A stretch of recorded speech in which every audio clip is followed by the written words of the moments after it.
Welcome to day 1 of Landscape Painting Challenge, a quick sketch and talking about perspective in landscape painting. Starting with sky area, using big brush number 16 of Squirrel, which is natural brush, taking more water and ultramarine blue, very light amount with a little touch of manganese violet. Second mix is very light ultramarine blue, more manganese violet to first mix, separately ultramarine blue, diluted with quite a lot amount of water, adding a little bit of lemon yellow to this very pale blue watercolor mix. Watering surface completely, also covering where the tree area is, carefully applying water only to horizon line. As I started painting, I noticed this my main mix is too light, so I'm adding ultramarine blue and manganese violet even more. And as my surface is quite moist, I don't have puddles, but it's very moist. And I'm applying areas of blue watercolor mixes, leaving few areas for clouds unpainted, and water will be diluting colors will be diluting very beautiful in that lighter part. And ultramarine blue with lemon yellow, but lemon yellow is very small amount there. I'm applying this very light pale color to the horizon. Perspective is making something look far or closer to us, giving depth to our painting.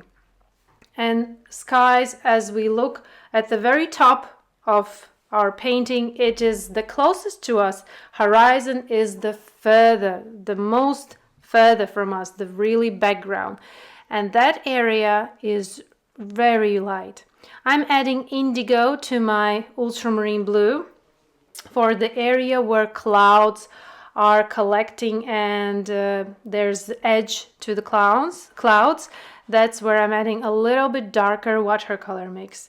So the area which is on top of the page is more intense, more darker.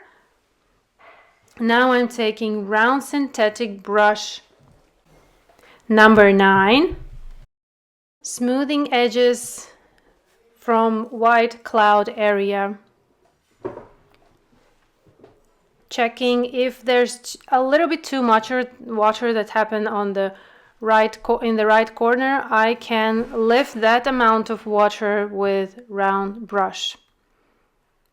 Applying main mix of ultramarine blue and manganese violet to the area between big tree branches, and also on the lower part where is water area and water is reflecting color from skies that are above.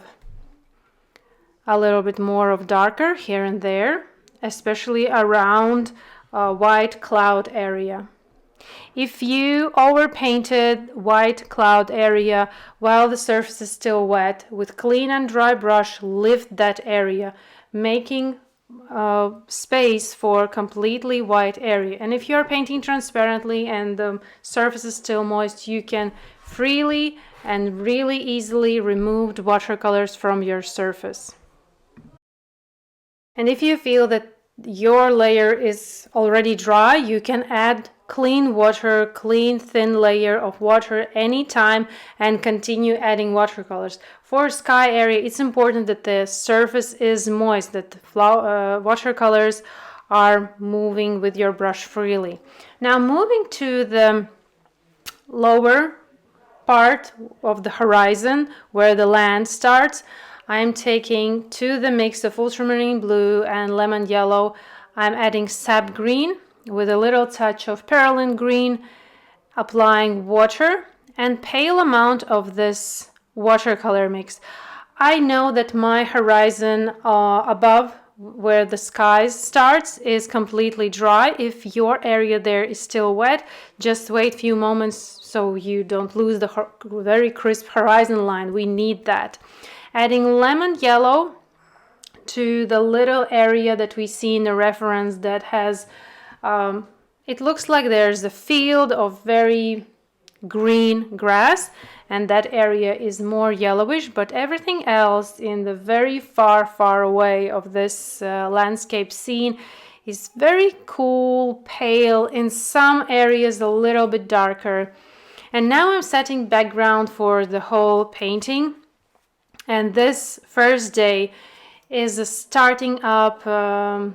After painting botanicals and flowers, I'm not so warmed up, so this first day is really like a little warm up of for landscape painting, and I'm not aiming here for perfect result. I'm establishing and showing you perspectives, how we are establishing something that is close to us, how we are showing that something is very far away, and that is happening with the color tone of your watercolors. What is further from us is cooler, paler, and what is closer to us is warmer, intense, crisper, darker.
Now the area that is most closest to us, I'm taking again bigger brush and applying water on the whole area of this foreground.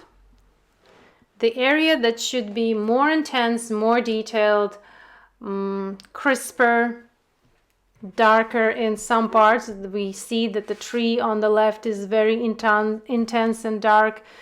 A little part of tree on the right is also dark. And I'm starting to apply a coat of very pale lemon yellow.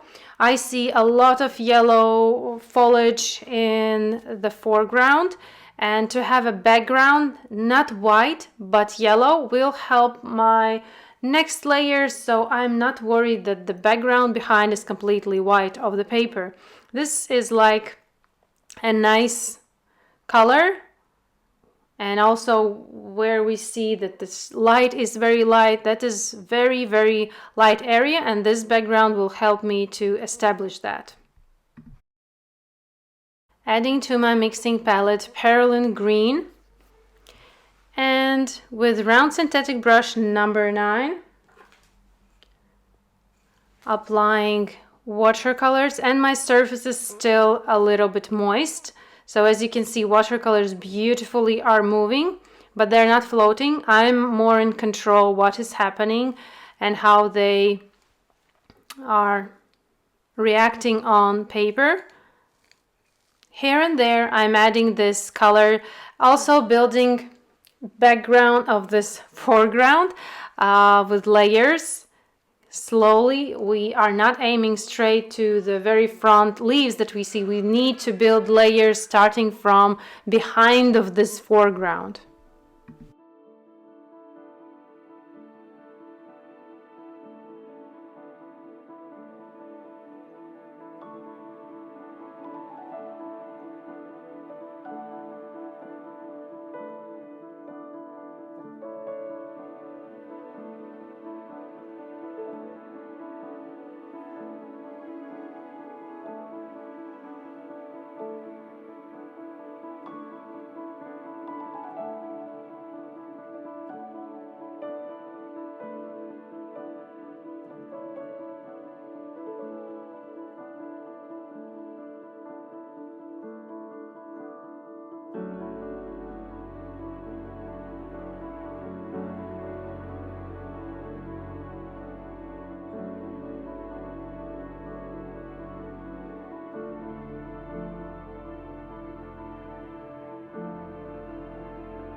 Now I wait a few moments for my painting to completely dry. All the background colors are applied, and now I can go into next layers, more into detailing. I see a very far away building. As I know this scenery, I know this building, though I added alizarin crimson to my green mix to get this very reddish brownish watercolor mix, and adding a little bit of details to the horizon line, some separate more of tonal values. We see that in the very background there's the mountain area and there's shadow falling on some parts. Just establishing, no detailing here. Don't get worried about some exact trees or trees in general. This practice is more about just starting, establishing understanding of tonal values, warming up for 12 days ahead of us, and playing around. Don't get worried about result. I'm trying also to let go of perfectionist here. When you are painting realistic and when you are painting botanical art, you are really a big perfectionist, and you wait for your results to be so tidy, so accurate. But here is more about letting go, trying something new, and learning. This challenge is about learning, is about trying new things, and challenge shouldn't be perfect. It's not about perfectionism, definitely here.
Zooming out to see a whole picture, my layer is dry again. Few moments have passed, and I will be layering watercolors using perlin green, sap green, transparent yellow, indigo to build up layers, to slowly add.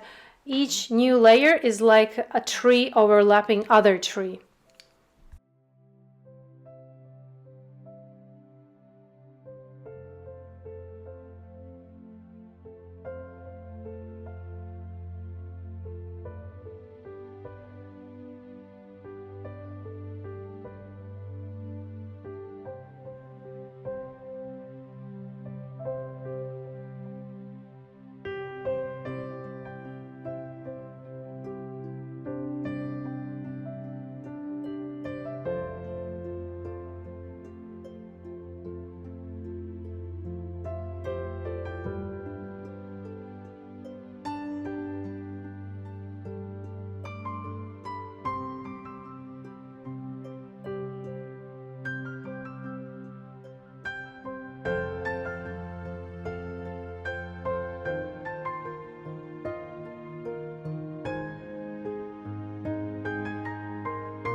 Adding transparent yellow to my green watercolor mix, a little bit more, alizarin crimson, and the green that is around that mix, adding tree branches.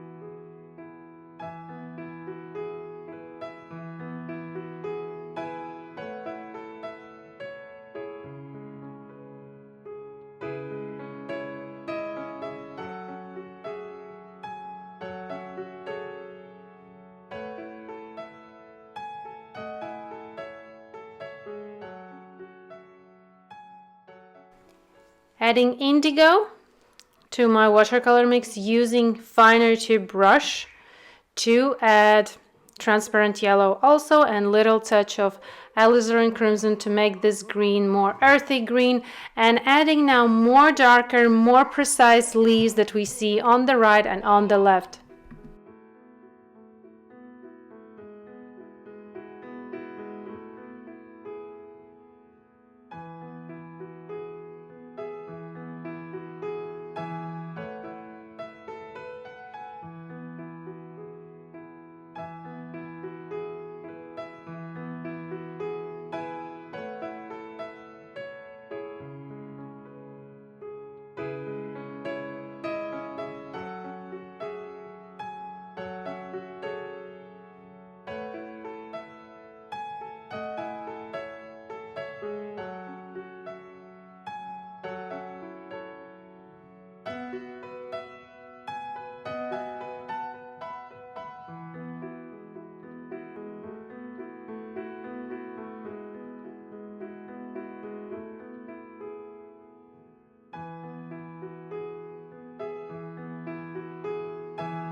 mixing alizarin crimson,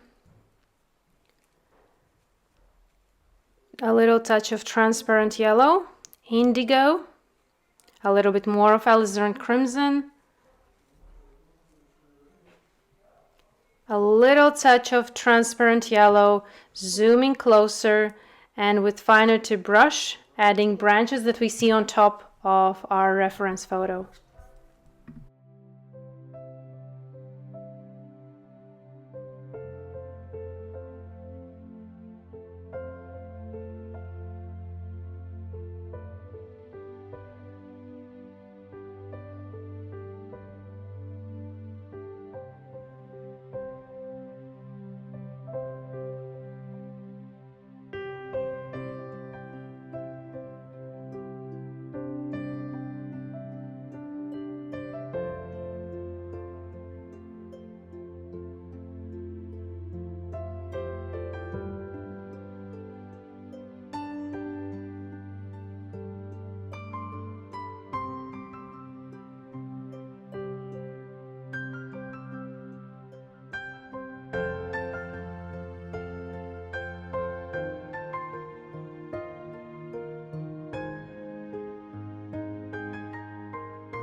Continuing with applying layers of different kind of green watercolor mixes, we need to build the foreground more brighter, detailed, and in some places even darker.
Adding last details, little darker spots for the trees on the left and on the right, some parts in the middle, separating background, middle ground, and foreground.